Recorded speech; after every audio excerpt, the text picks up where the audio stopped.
Isang buwan at 2 linggo pa lang daw yan. Walay. Oo. 2 linggo pa lang nawawalay.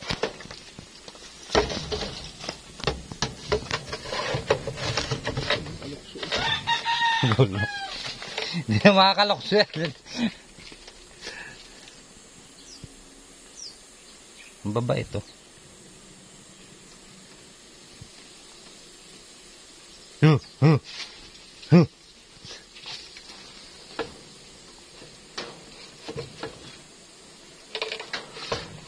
Sarap manghuli pagka ganun karami.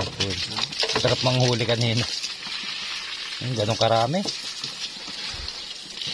Sabi mo, hindi ka magkakapira. So, parang hindi nga Tagalog. Tingnan mo yung uso. Ano? Hindi siya yung mahaba yung uso. Hindi na Tagalog yan. Ayun, yung isa na yun. Ito. Yan, yung bansot na yan. Yan. Saka yun, nasa gilid na yun. Ayun, mahaba ako ng uso. Tulis na tulis.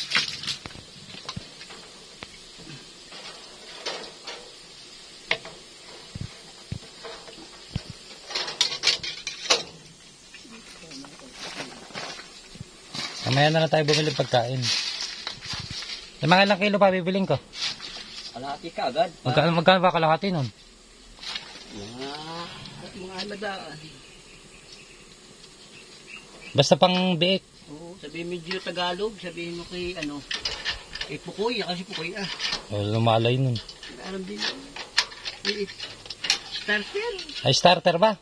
Page, sabihin page pang Tagalog. Page na lang na pang... Hindi man puro. Ito lang nakikita kong parang Tagalog ito. Itong maliit. Hindi, yung tulis nga ng uso. Pero yung halos yung iba, mga sapad na ang uso. Hindi na ganun kalalaki ang ano.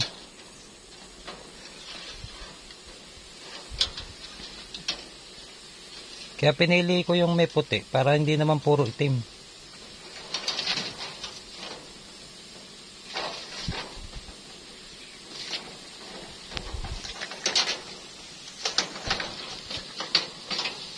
Kaya pagka nakaalpas dyan nakatalon dyan maninimot tayo doon sa may ilog sa baba.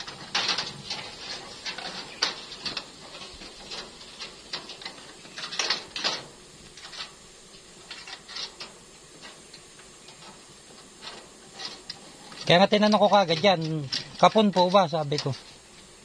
Ay hindi daw. Kasi pipili ka ako ng isang lalaki na hindi kapon. Buti, hindi pa kinakapon. Hindi sila nagkakapon na. Benta na lang ng benta. Hindi marunong magkapon.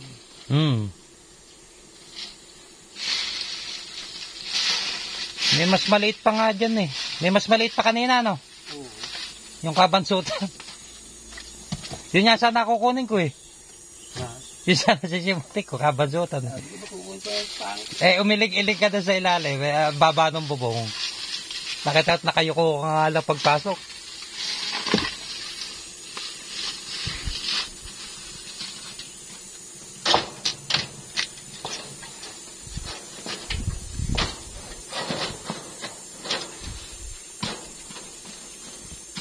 Namamahay lang yan, pero pagkakabisado na nila.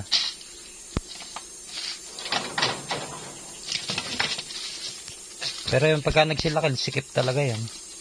Sikip, itatali na yung yung lalaki. Saka yung inahin na dalawa.